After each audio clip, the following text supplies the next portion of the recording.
Well, chances are you feel the pain when you fill a drug prescription. Prices are skyrocketing for many needed drugs, but there's a mystery at play. What's really driving up those prices? Well, some members of Congress actually believe it may be a third party that you've never heard of.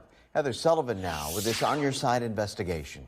Yeah, have you ever wondered why many prescription drug prices are climbing so high? Well, Congresswoman Abigail Spanberger wonders too. She wants to pull back the curtain to help get prices down. Electric company, who owns that? Jesse. Excellent. Meet the Davis family. Both the father, Brian, and son, Joshua, have type 1 diabetes, and they say the skyrocketing cost of insulin is breaking the bank. Well, I mean, it's stressful. It's a lot of planning and a lot of concern, especially in the first few months of the year. Into this insulin cartridge. Even with their insurance, they say they have to pay thousands for the drug each year. So in January, when we have to walk into the pharmacy to purchase 5 vials of insulin for Brian and 2 vials of insulin for Joshua, we don't have the cash to just go and drop $1,500 to $2,000 for our insulin costs. So what we do throughout the year is we make sure that we don't waste any.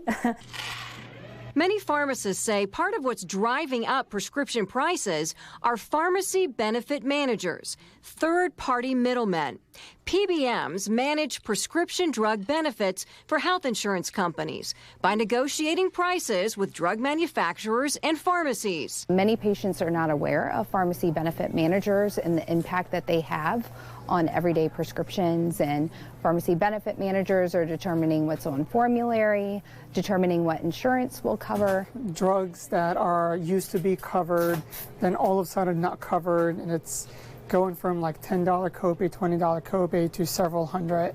Sometimes these negotiated prices mean you could pay more using your insurance than paying cash. For example, the pharmacist tells me that one patient who needed the drug sertraline, that their out-of-pocket cost using their insurance was about $32. But if they had just paid cash for the drug, it was only $16. And I had a woman and her husband come up, and the woman grasped my hand and said, "I worry about this every day. My husband can't afford his medication." Congresswoman Abigail Spanberger wants to shed light on how prices are set.